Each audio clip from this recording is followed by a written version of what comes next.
तो मेरी सैलरी है दिस। जब जुल्फे करी शाह को सवारा होगा। सो गाइस अस्सलाम वालेकुम व रहमतुल्लाहि व बरकातहू। कैसे हैं आप सब? आई होप कि आप सब अच्छे होंगे। सो बहुत सारा वक्त हो गया आपसे बातें नहीं करी। सबसे पहले मोबाइल को साइड कर दे क्योंकि मैं नहीं चाहता कि हमारे और आपके दरमियान कोई हो। सो मोबाइल को रखिए साइड में। काफी वक्त हो गया है, मैं आप सबसे बातें करने नहीं आया हूँ, ना ही अपने बातें बताने आया हूँ। तो हम इस वक्त हैं भुवनेश्वर उड़ीसा में और मेरे पास भाई इतने सारे कॉल्स आए, मैसेजेस आए इंस्टाग्राम पे, व्हाट्सएप पे कि अकबर भाई आप क्यों दिल्ली छोड़ दिए, आपने क्यों छोड़ा, भुवनेश्वर क्यों चले गए, इतनी दूर क्यों चले गए, क्या हुआ। तो मैंने कहा चलिए आप सबसे मैं रूबरू हो जाऊं और बता दूं कि फाइनली हम भुवनेश्वर, हम उड़ीसा क्यों आए हैं। सबसे पहले एक बहुत टाइम से एक्चुअली मैं हमेशा कोशिश करता हूं कि अपनी पर्सनल और प्रोफेशनल लाइफ को मैं अलग रखूं। इसलिए आपने देखा होगा कि मैं अपनी प्रोफेशनल लाइफ के बारे में अपने ब्लॉग्स में कभी बात नहीं करता हूं, राइट। कि मैं कहाँ पे हूँ, मैं ब्लॉग के अलावा और क्या करता हूँ, मेरा सोर्स ऑफ इनकम क्या है, मैं घर कैसे चलाता हूँ, अपना पेट कैसे भरता हूँ। क्योंकि अगर मेरे आप व्यूज़ देखेंगे तो सबको पता चल जाएगा भाई कि मुझे यहाँ से मतलब this is not my main source of income. YouTube ये आपका साइड में है बिकॉज ऑफ मैं पहले थिएटर कर रहा था, फिर मैंने फिल्म करी, मैंने एक्टिंग भी करी है, मैं मुंबई पे शूट करने गया हूँ, मैंने अच्छी फिल्में करी, मतलब काफ़ी सारा काम किया है अल्हम्दुलिल्लाह। और बहुत कम वक्त में मुझे बहुत अच्छा काम करने का मौका मिला, राइट। फिर बहुत सारी घर की सिचुएशंस हैं जिससे मैं कंटिन्यू नहीं कर सका और सबसे बड़ा जो ब्रेक लगा वो कोरोना आने के बाद लगा। पहले तो मेरा जब मैं कोरोना से जस्ट 2 महीना पहले मुंबई शूट करके आया था कॉमेडी महासभा, और हमारा 20 दिन का शूट था फिल्मिस्तान स्टूडियो में, जो शायद रानी मुखर्जी ने अब उसको सेल आउट भी कर दिया, उन लोग का था शायद। तो वहाँ पे हमने शूट किया था तकरीबन 20 दिन और ऑलमोस्ट 22 या 20 जनवरी को हम वापस आए थे एंड मार्च में लॉकडाउन लगा था। फिर सबको पता है कि किस तरीके से सारी सिचुएशंस बिगड़ी थी, फिल्में बहुत दिन तक नहीं बनी थी। उसके बाद फिर मैंने कहा यार मैं चूँकि वो आर्टिस्ट नहीं हूँ कि अगर थिएटर नहीं कर रहे हैं या फिल्म नहीं कर रहे हैं तो डेट आप अपनी जो भी आपकी क्रिएटिविटी है आप दिखना बंद कर दो, राइट। तो सबसे पहले एक हमने फिल्मी पर्दा नाम का एक यूट्यूब चैनल बनाया जिसमें हमने 2 प्रोजेक्ट किए। एक पहला किया तेरी मेरी दोस्ती, वो था हमारा टीम वर्क था, हमने कवर सॉन्ग बनाया, बहुत अच्छा रिस्पॉन्स आया।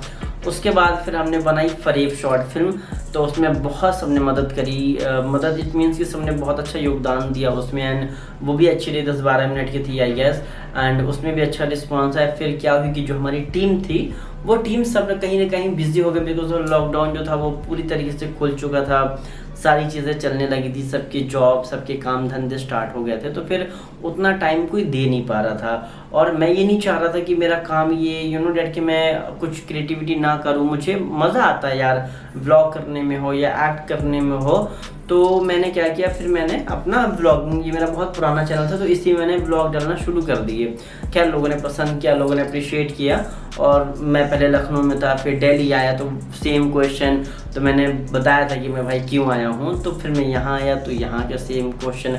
और एक चीज़ बहुत इंपॉर्टेंट मुझे आपसे शेयर करनी थी कि बहुत सारे लोगों को लगता है कि भाई मैं कोई कुछ नहीं करता, बस मैं यूट्यूब ही करता हूँ। तो उनकी मैंने कहा यह गलतफहमी दूर करने का वक्त आ गया है कि मैं जो है तो यूट्यूब पे ही डिपेंड नहीं हूँ। अल्हम्दुलिल्लाह मेरी बहुत अच्छी जॉब है।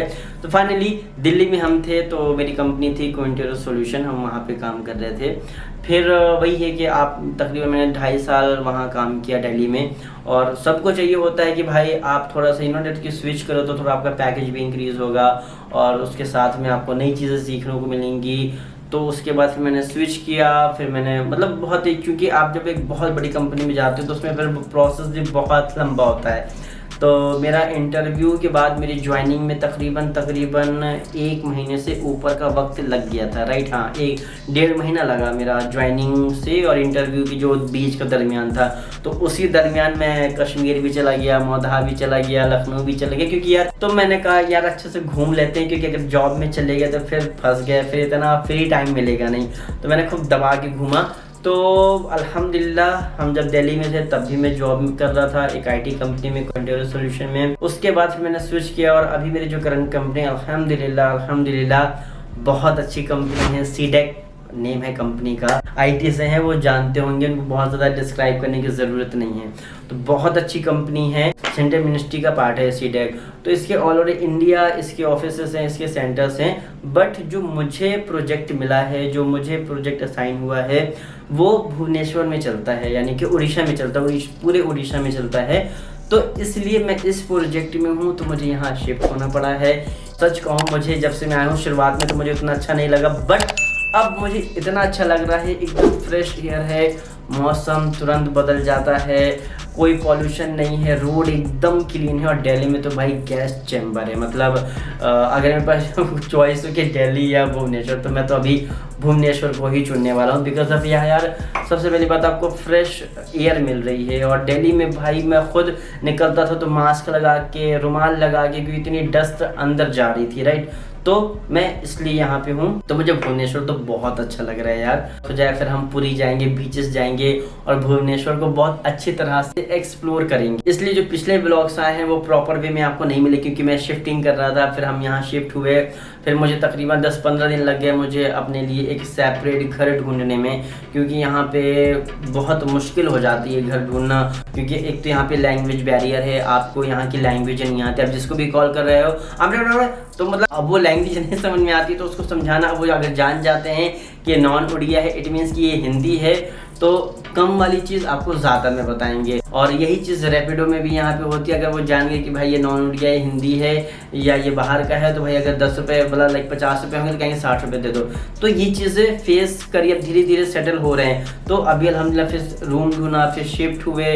मैं सिर्फ 2 बैग लेके आया था कपड़े के, सामान, किचन, मतलब बहुत सारी चीज़ें, क्योंकि जब से मैं बाहर रह रहा हूँ तब से अल्हम्दुलिल्लाह मैं खाना खुद बना रहा हूँ, क्योंकि मुझे बाहर का खाना बहुत ज़्यादा नहीं जमता है, राइट। सारी चीज़ें सेट वेट करने में थोड़ा वक्त लग गया। तो ये वीडियो मैं बहुत पहले लाना चाह रहा था, लेकिन फिर वही है कि वो प्रॉपर टाइम नहीं मिला। तो आज मैंने कहा भी बहुत ज़रूरी हो गया आपको बताना, क्योंकि बहुत सारे मेरे खुद के बहुत सारे जानने वाले हैं जिनको ये नहीं पता है कि मैं एक बहुत अच्छी कंपनी में जॉब कर रहा हूँ।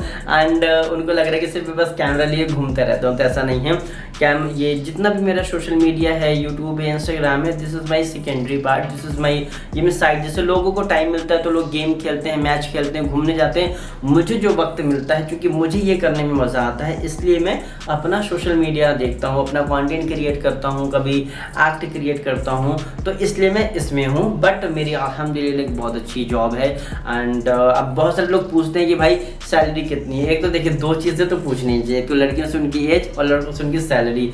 मेरी सैलरी है, ये बातें बताई नहीं जाती, नजर लग जाती है। भाई यार क्यों नजर लगा रहे हो? बस ये है कि अल्हम्दुलिल्लाह अल्लाह पाक का लाख लाख शुक्र है। जितना शुक्रिया अदा अल्लाह का करो उतना कम है। अल्लाह, मैं तो सोच भी नहीं सकता कि हम कहाँ से कहाँ हैं। बहुत सारे लोग कहते हैं, पता है, बहुत सारे लोग कहेंगे यार कभी अपने पुराने दिन नहीं याद करने चाहिए, कभी जो हो गया सो हो गया, जो निकल गया सो निकल गया। लेकिन यार मेरी नज़र में ऐसा नहीं है। मेरा मानना हमेशा से ये है कि आपको अपने पुराने दिन ज़रूर याद करने चाहिए। अगर आप कहीं सड़क पे जा रहे हो और किसी ऐसे मजबूर इंसान को देख रहे हो और आप अपनी लाइफ से रिलेट कर सकते हो कि यार एक वक्त पे हम भी इसी पोजीशन पे थे, तो अगर आप अपने पुराने दिन भाई नहीं याद रखोगे ना, तो यकीन मानो कि आपके अंदर तकब्बुर आएगा, आपके अंदर नाशुक्री आएगी, आप थोड़ा सा एक वो थोड़ा सा घमंड सा फील हो जाएगा, अहंकार सा आ जाएगा। और अगर आप पुराने वक्त अपने याद कर दोगे, कल मैं यार 4000 कमा रहा था और आज मैं 4 लाख कमा रहे हो, तो अल्लाह का शुक्र है। आप अपना पुराना दिन कभी भूलेंगे नहीं, और ना ही आपके अंदर तकब्बुर, वो अहंकार, वो चीज़ आएगी। और आपका जो दिल है ना, वो हमेशा जो है ना सॉफ्ट रहेगा, और गरीबों के लिए और मजलूमों के लिए हमेशा जो आपका दिल है ना वो सॉफ्ट रहेगा। अगर वो दुखी हैं तो आप भी दुखी हो गए। अगर ये चीज़ें नहीं याद रखोगे, सोचोगे अरे जो निकल गया यार, ठीक है, कोई मसला नहीं है, और अभी तो चलो हम इतना कमा रहे हैं तो ठीक है, तो यार ये आपको इंसान नहीं बनाएगी। तो मेरी नज़र में मैं तो अपने पुराने दिन कभी नहीं भूलता हूँ, हर एक वो मुझे चीज़ याद रहती है। और जब भी मेरे सामने वो चीज़ें आती हैं तो मैं फ़ौरन इमोशनल हो जाता हूँ, क्योंकि मैं बहुत इमोशनल पर्सन हूँ, राइट। और मुझे लगता है कि इंसान को होना चाहिए। अगर आप इमोशनल नहीं तो आपको ज़िंदगी में जो उतार चढ़ाव में आपको एक जीने का जो मज़ा आता है ना, वो नहीं मिलेगा। आप दिन भर हंसते रहेंगे, कोई भी चीज़ होगी आपको फील नहीं होगा तो भाई आपको बड़ी परेशानी होगी, यू नो, आप उस चीज़ का वो मज़ा नहीं ले पाएंगे, वो लम्हा नहीं आप जी पाएंगे। याद रखिए कि जिस लम्हे में आप इमोशनल हो गए वो लम्हा हमेशा आपके साथ में याद के तौर पर रहेगा, और जिसमें आपको ऐसे हंस के निकाल दिया आप भूल जाओगे, आपको याद भी नहीं होगा कि यार वो लम्हा कब मेरे साथ कैसे कैसे हुआ था। तो इमोशन बहुत ज़रूरी है ज़िंदगी में, चाहे वो अपने लिए हो चाहे दूसरे के लिए हो। अगर आपके अंदर इमोशन है तो आप रिश्तों की कदर करोगे, रिश्तों को पहचानोगे और उनकी रिस्पेक्ट करोगे, है ना। अगर आपके अंदर इमोशन ही नहीं है तो भाई वही होता है ना कि दरवाजे खुले हैं, आओ जाओ लगा रहे, तो ऐसा नहीं है। तो तमाम लोग जिनको कन्फ्यूज़न को नहीं पता था, जो पूछा गया था, उनको पता चल गया होगा। अब मैं इतनी दूर मौदाहा से दिल्ली से भुवनेश्वर उड़ीसा में सिर्फ ब्लॉग बनाने तो नहीं आऊँगा जहाँ की लैंग्वेज मुझे आती नहीं, जहाँ इतनी परेशानी मुझे शुरुआत में रही घर ढूंढने में, तो मैं सिर्फ ब्लॉग बनाने तो यहाँ पे नहीं आऊँगा, राइट। तो ये है। और मैं हमेशा जो है ना अपनी पर्सनल एंड प्रोफेशनल को अलग रखता हूँ। मैं कभी अपने ऑफिस में ब्लॉग नहीं करता। अगर हाँ कभी कुछ घूमने गए, पार्टी गए तो वो एक अलग बात है, बट ऐसा नहीं कि हम गए तो मुझे ब्लॉग ही करने नहीं। तो मैं थोड़ा सा सेपरेट रखता हूँ क्योंकि वो मेरी प्रोफेशनल लाइफ है, मैं इस वाली लाइफ को उसमें हावी नहीं होने देता। और वो लाइफ को मैं कभी, क्योंकि अब क्या डिस्कस करना है कि हाँ मतलब लाइक मैं इसमें हूँ, हाँ जिनका जो गूगल अमेजोन में उनका कंटेंट ही अपनी ऑफिस लाइफ को दिखाना है तो वो एक अलग बात है। बट मेरे कंटेंट में मेरी ऑफिस लाइफ कहीं भी इनरोल नहीं होती है, कहीं भी वो ऐसा नहीं आता है कि मुझे अपनी ऑफिस लाइफ दिखानी है। हाँ इतना ज़रूर दिखा सकता हूँ कि मैं ऑफिस जा रहा हूँ व्लॉग्स में, अब ऑफिस से निकला हूँ, बट ऑफिस में क्या है, किस कंपनी में हूँ, आज मैंने आपको बता दिया। हो सकता है कि शायद मैं पता नहीं कभी ऐसा मौका ना आए कि मुझे बताना पड़े कि हाँ मैं यहाँ क्या करता हूँ। क्योंकि जब मैं एक शहर से दूसरे शहर जाता हूँ तो लोगों का ये सवाल होता है कि यार तुम वहाँ क्यों गए, क्योंकि लोगों को पता ही नहीं है कि क्योंकि मैंने कभी बताया नहीं कि भाई ये मेरा सेकेंडरी पार्ट है, मैंने मेरा जॉब है तो मैं जॉब करता हूँ। तो ये चीज़ है। तो अल्हम्दुलिल्लाह अल्लाह का लाख लाख शुक्र है कि आफ्टर दिल्ली बहुत अच्छी कंपनी में है आपका भाई। तो अब वही चीज़ है कि भाई नज़र लग जाती है, नज़र नहीं लगा। एंड बहुत सारी चीज़ें हैं और नज़र रियल होती है। मैंने बहुत सारी चीज़ें अपनी ज़िंदगी में करी हैं, कभी हम आपको बताएंगे। बहुत सारे आपके लिए सरप्राइज़ भी ऑलरेडी कर रखे हैं, 2 साल पहले कर रखे हैं, लेकिन अभी मैंने कहीं भी डिस्क्लोज़ नहीं किया कि मैंने क्या क्या कर लिया है या मैंने क्या क्या अचीव कर लिया है। क्योंकि भाई अम्मी कहती है नज़र इज़ रियल। और जब मैंने अपने घर का होम टूर डाला था उसके बाद फिर अम्मी की हमारी इतनी तबीयत ख़राब हो गई, क्योंकि लोगों ने इतनी हाई लगाई कि भाई आप पूछिए नहीं। क्योंकि लोगों को ये लगता था ना कि यार मतलब अरे इनका कैसे ऐसा घर बन जाएगा, इन्होंने कैसे बनवा लिया, इनका कैसे, इन्होंने तो सोचा भी नहीं होगा कि इनका ऐसा घर बन जाएगा। तो सब अल्लाह की रज़ा है, अल्लाह ने दिया है। हमने इतनी परेशानियाँ काटी हैं, उसका सिला, इतना सब्र किया अम्मी ने, उसका सिला दिया। तो लोगों ने ऐसी हाय, और एक होता है कि खुश हो के तारीफ़ करना, तो खुश नहीं, वो शॉक्ड हो के तारीफ़ कर रहे थे लोग। तो मैंने बहुत कुछ किया है और इंशाल्लाह कभी जो भी किया है, फिलहाल हम फिर कभी इस टॉपिक में बात करेंगे कि हमने क्या क्या अचीव किया है, क्या क्या नहीं किया है। तो ये था कि हम भुवनेश्वर और उड़ीसा में क्यों शिफ्ट हुए हैं। आई होप कि आप सबको ये क्लियर हो गया होगा। और एक छोटी सी रिक्वेस्ट है कि भाई अगर आपने अभी भी चैनल को सब्सक्राइब नहीं किया है तो प्लीज़ चैनल को सब्सक्राइब कर लो एंड कमेंट करके अपना फीडबैक ज़रूर देना। क्योंकि अगर आप कमेंट नहीं करोगे तो यूट्यूब को लगेगा यार ये वीडियो बहुत अच्छा नहीं है, ये तो कोई कमेंट ही नहीं करे, तो क्या है ना, तो थोड़ा सा वो उसमें अच्छा रिस्पॉन्स नहीं आता है। तो प्लीज़ सब्सक्राइब करिए एंड कमेंट करके ज़रूर बताइएगा। मिलते हैं सीधा हम अगले ब्लॉग में, अब धमाकेदार ब्लॉग आएगा। और प्लीज़ यार सब्सक्राइब करो। तो इस वाले वीडियो का यहीं पे एंड करते हैं, मिलते हैं आपसे सीधा हम अगले वाले नए ब्लॉग में। तब तक के लिए बाय बाय, टेक केयर, शब बखैर, अल्लाह हाफिज़।